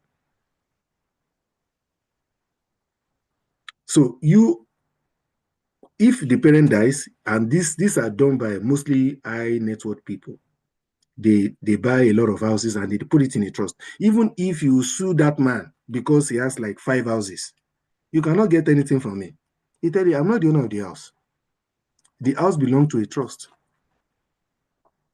And when I finish living in the house, I'm also going to pass it on to my children, tax-free, because the house is registered in a trust. So that person, yes, the answer is yes. But if you know you have a lot of money, I would advise, maybe speak to a financial advisor. You may open a trust account and buy it in a trust so that they also can pass it on to their children tax-free, because the house is a trust anyway. Thank you Just very like much. a charity, and it is tax-free. Yes. And opening a trust account, does that cost something, or is it free to do that? When you buy a house, when you have your first house, you can go for free consultation for financial advice with any bank, High Street. They will tell you more about this. But they want you to get on board first, because they don't like theory. When you have your house, they will ask for the net worth of the house. Then how much, what do you want to invest? How many houses do you intend to buy? You want to give it to your children, and they will advise you on how to open a trust account. I went to Lloyds Bank that I want to open a trust account, that I want some financial advice. They did my net worth analysis. They told me I'm not rich enough. That there is a ceiling that my net worth needs to be certain level in the UK before they can talk to me. So Lloyds Bank sent me away. They said they're not looking for small boys like me. Thank you, sir. Let's move to, there's a question from Victoria Olakpade that has come in as a direct message, so we may not see it on the general place. But the person is saying, I'm moving from Northeast, where saving for a house was easier, to Devon, where high rents make it tougher. How quickly can I realistically save for a house here in Devon? My first advice is, except if you have taken the job, I will advise you not to move from Northeast. For two reasons. For two reasons. If you look at regional variations in house price index, if you follow Nationwide and Lloyds and Halifax house price index, the region where you can easily get bang for buck when it comes to property investment is Northeast. Few years ago, 2010, 2015, 3-bed house in Northeast, £40,000, brand new. But now you can still see some for like £100,000. 3-bedroom, very good house with large garden. If you are coming to Exeter looking for a 3-bedroom house with large garden for £100,000, they will tell you to go back to where you're coming from. That's you're in the wrong city. So that's number one. Exeter is expensive. Devon is expensive. It's one of, you have Southeast like Oxford, Surrey, then you have Bath, Bristol, Axis, then you come to Devon. Those are expensive places to live in the UK. So executive is very important. I would advise, if you want to be financially free and you're already in Northeast, please stay there, because you can rent a 3-bedroom house for 600, 700 in some places in Northeast, but you can't get a 3-bedroom house for rent for £700 in Exeter. It can't happen. It's an intoxicant. So your savings, no doubt, there is no miracle to it. Except if you want to take in more shifts and do extra work to boost your savings. But Northeast is the best. In fact, those who are living in Devon and those who are living in London, if they want to do property investment, they go to Midland and North because that's where you make money. You can easily save deposit to go and buy a rental property in Sunderland or Blackpool or Wolverhampton, Lancashire, Newcastle, Leeds, all of those places. Durham, Darlington, you see a nice house for £60,000. So you can easily get the deposit and pay it and buy it and have many property portfolios than waiting for houses forever in Devon. So the answer to that question is, I'm not sure. The only way you can save more money is to to get a second shift. Otherwise, your savings will deplete, holding other factors constant. Coming to Devon. Thank you very much, sir. All right, just a question, and just to quickly mention to people that there are some links we are putting in the chat box that are related to what Pastor has been talking about, so you can check those links to be able to read more. There are links that Pastor shared with me in a chat long ago, so I've just also copied them and put them in the chat box. There's a question, sir, here. Are there government incentives that are only for new builds as an added advantage compared to old build? Yes. Number one, there is equity loan. If you are a resident, government can lend you, say you want to buy a house, more or less, you want to buy a house that is a new build. You have 5% deposit. The house is £300,000. You have £15,000. Government can give you an equity loan of 20% of that house. There is equity loan, there is many, and there is discounted house of 30% for key workers. But let me start with equity loan. It's part of the slides that I've put here. You'll find the links on the slides that will be shared after this session. In the equity loan, you have 20% that will be given to you tax-free, interest-free for 5 years. So government will give you, say, £60,000, or maybe just put it as part of your deposit. But you have 5 years to pay back that money. At the end of 5 years, if you don't pay back the money, number one, government become a shareholder in your house.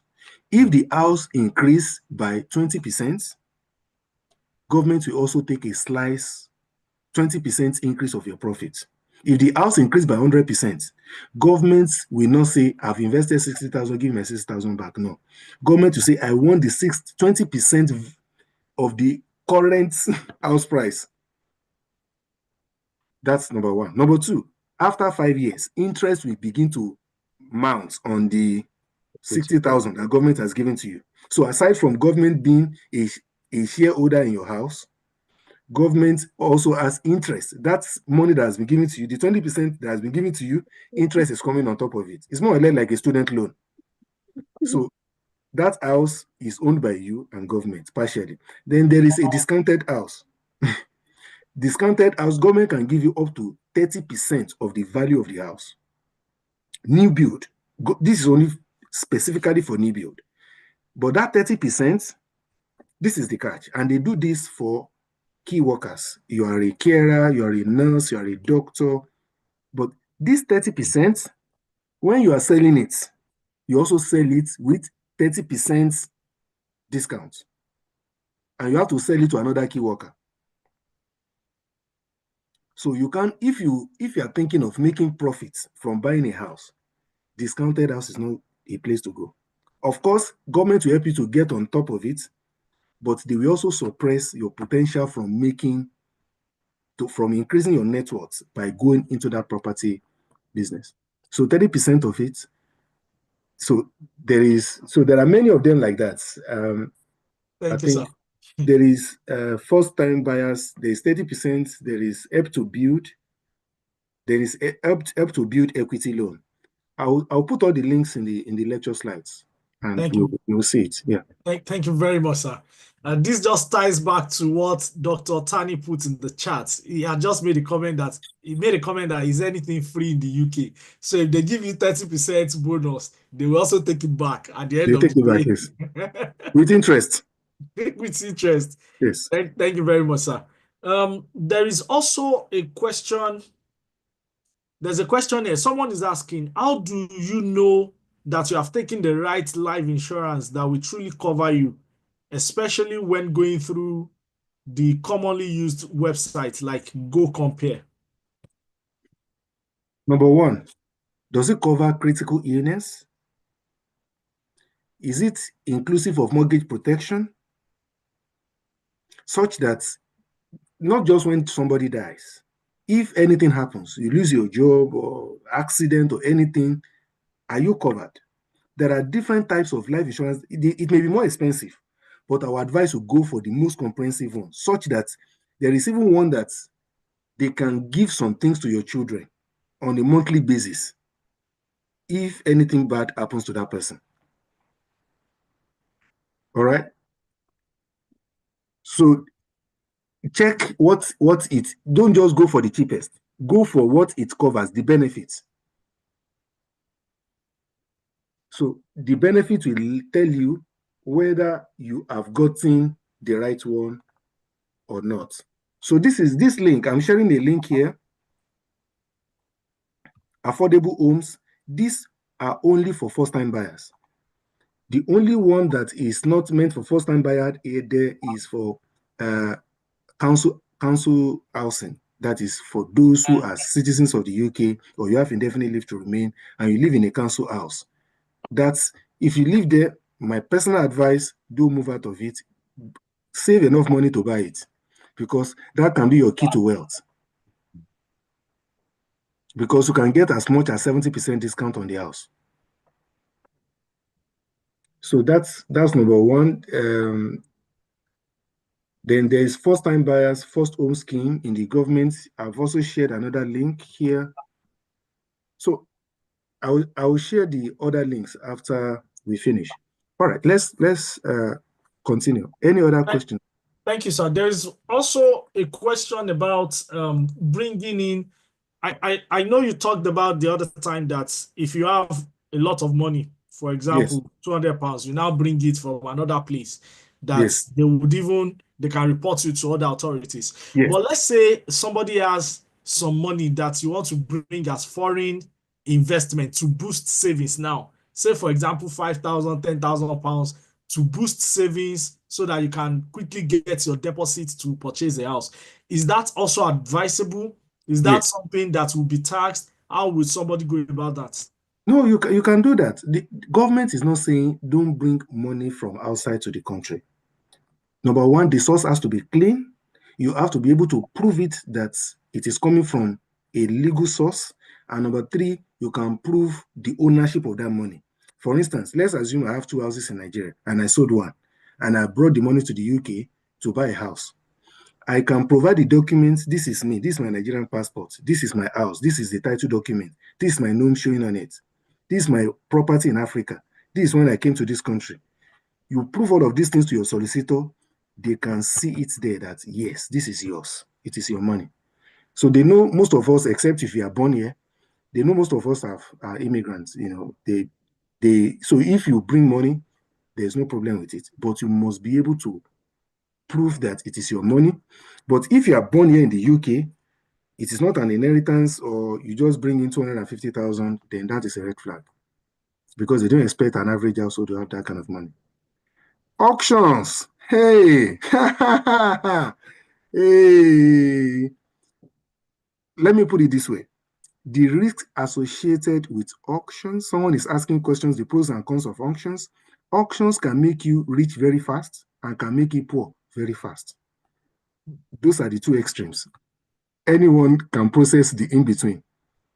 Those who are full-time property dealers, they do auctions. They rarely buy property as the market price. They go for rundown houses, they go for auctions, but auctions are, you have to, number one, if you want to go for auction, number one, get some training, because there are some sharp practices in auctions that they can swindle very fast. They know you will not be able to meet up and you are not in the industry. So if you are new in property business, my sincerest advice is don't start with auction.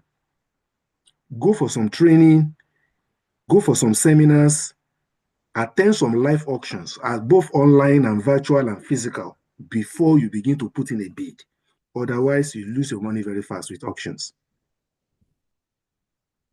So auctions are meant for professionals. Let me put it that way. And also, let me say something. If you are listening to some of these guys that are on YouTube that are saying you don't need money to buy houses, they are telling lies. I am telling you the truth. By God's grace, I'm not an expert in this field, but I have some tiny bit of industry experience. I've been to the Northeast. I have some interest, let me just put it that way, in this business. run. Those ones that are saying this thing is very easy, you don't have to build house. Run. I tell you the truth. Only few of them are sincere, and there are some insider information they will not give you. They just tell you, just pay this, register for this auction, do this. The person that win the auction, there are some auctions that are already predetermined. The person that win the auction already knows. So there are some things I cannot say. I'm online. So please, auction is for big boys that really have their foot in the industry. You've had your own house. Then make sure you go for some seminars, some trainings. If possible, they want to do auction. You are not buying, you are not selling, just go and observe. Then if you see a trusted person, ask them some questions, make some findings. If you have a realtor that is trustworthy, ask them to tell you some insider secrets you need to know before you put in your £5. Otherwise, they use auctions to swindle people of money a lot. But if you get it right, it is number one way to make money in property. You can make 60 grand through auctions within 3 months. You just apply for a bridging loan, do it up, resell. I know someone personally in this UK that made £120,000 profit within 6 months. But what he did was to apply for a bridging loan. He did auction and he got it right. A 4-bed house, he bought it for a peanut. It looks like a ruggedy house in nuts. And he got money from friends and family and bank and everything. And he did a magnificent building.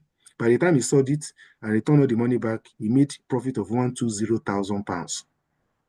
But those are for big boys who already knows what they are doing. Let's not start. I don't want to talk about auctions because one is it's very good. You can make money from it, but it's also very risky. Thank you very much, sir. Thank you very much. I see AYD's hands up.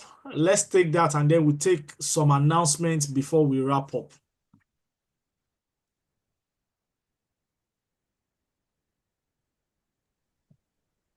Thank you very much, Mr. Ayo. Thank you very much, everyone, once again. In respect of Mr. Ken's question, with regards to the protection that you should have with regards to your property. Yes. The expedient that you take protection that will meet your need in respect to that property. We have different types of mortgage property. We have the present time assurance, which, as Pastor did say, matches the term of the property. So as you are paying your repayments, it goes down. So if an incident happens, we pay the actual money back to the lender. Then you now have your life insurance, which most times might be over the price of the house or might be lesser, whichever one that you know will fit your needs. Then personal insurances or family insurances, income protection, critical illness covers. But for you, and as you did say, you said you went on Go Compare. Sir, you are going for trouble. I'm saying it explicitly. I'm not, I won't be mincing my word with that. Because there are a lot of things that you get online that your advisor will be able to curate for you that you don't get online. And one of the reasons why we say protection does not pay out or it does not work is because there are a lot of hidden clauses in all of this online curated. And if you read underneath all of the things that you are reading, it will say it is not obligatory. So you are taking that advice yourself.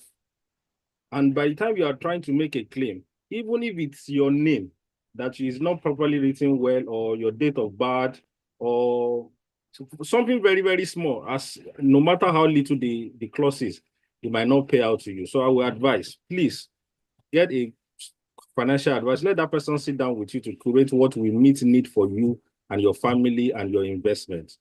I pray that God will help us and we apply wisdom well. Thank you very much. Thank you very much, Mr. Odeledo. That's very apt. I support what you have said 100%. And also, let me say this. If you can afford it, please sit with a financial advisor.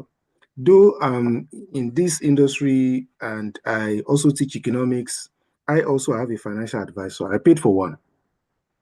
Because there are some things, textbook will not tell you. And as I said, I once worked in a bank in Nigeria, but in the UK, there are some things. Laws are changing every time. If you can afford it, just get a good financial advisor. Let them sit down with you. They will look at your family needs, and then they'll be able to give you some products that will suit your need.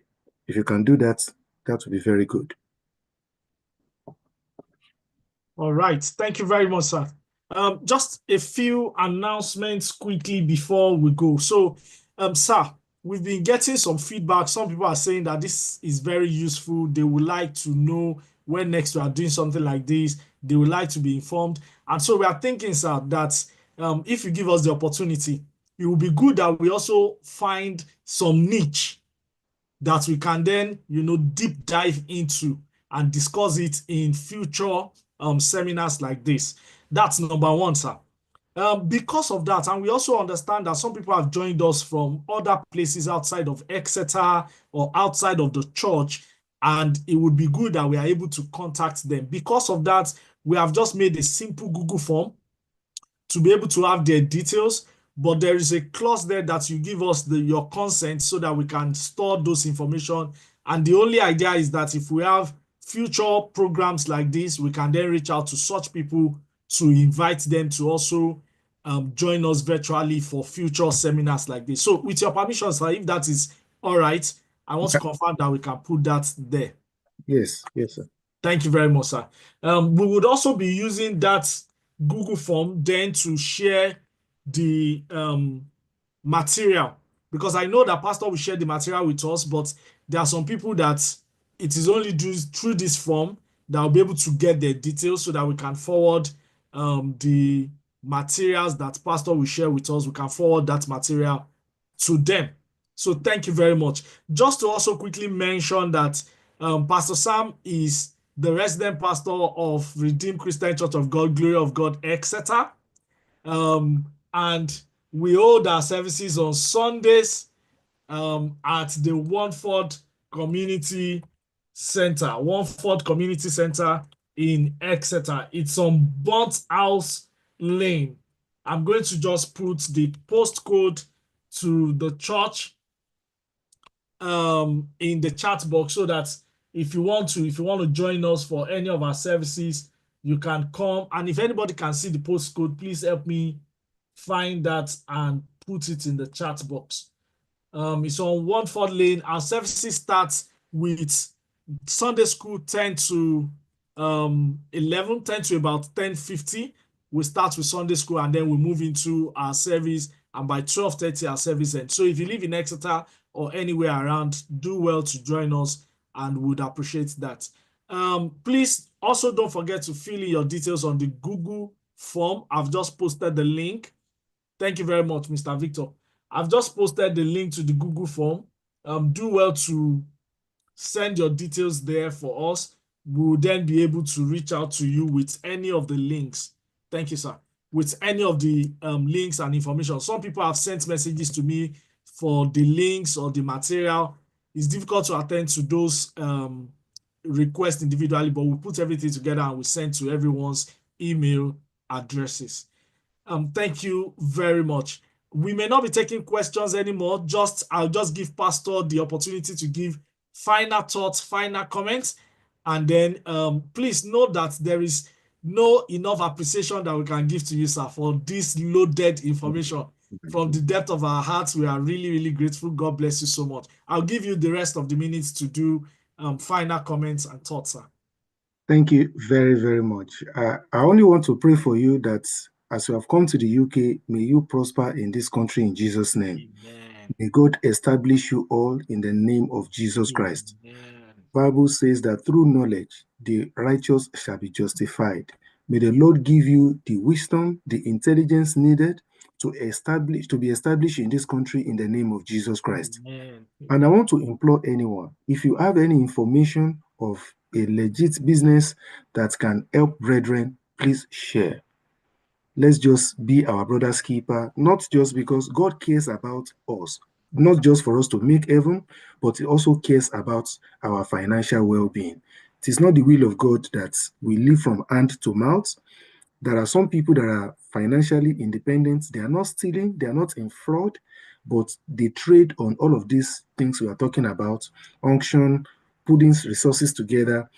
to do anything, the Lord will help you all as you do that in Jesus' name. I pray that as you go about buying your house, you will not make a mistake. The Lord will guide you in the name of Jesus Christ. And I pray that if you need partners, because sometimes you want to start a property business, you need partners to put resources together. As we are talking about Northeast, you can find a house of 40,000, 50,000. You can buy a pocket of houses. You can use that as a retirement savings. The right partners that you need in order to have a registered business, to have houses in the UK, may the Lord give to you in Jesus' name. Amen. So shall it be in Jesus' name. Amen. So all I want to say is, let's remain rapturable. When Jesus comes, none of us shall be found wanting in Jesus' name. Amen. That's the most important thing. Thank you very much. God bless Thank you very much, sir. Thank you. And just to say quick, just to say thank you to everyone also, and everyone that has contributed. Mr. Ayodele Du, I can testify to you that he's a very sound financial advisor and he has made very wonderful contributions. Dr. Martins Tanimola, thank you also, Dr. Tani, for contributing to this. Thank you everyone for taking out time to join. God bless you. Enjoy the rest of your weekend. Enjoy the wonderful weather. And please get on the links. Do some of these things. I'll put the link to the mortgage calculator that Pastor also shared on nationwide website. That's the mortgage calculator. Just experiment with these things and see how it goes. God bless you. We'll shut down now because it's already 12 o'clock. And we want to say thank you and bye to everybody. God bless you all. God bless you. Bye. Bye.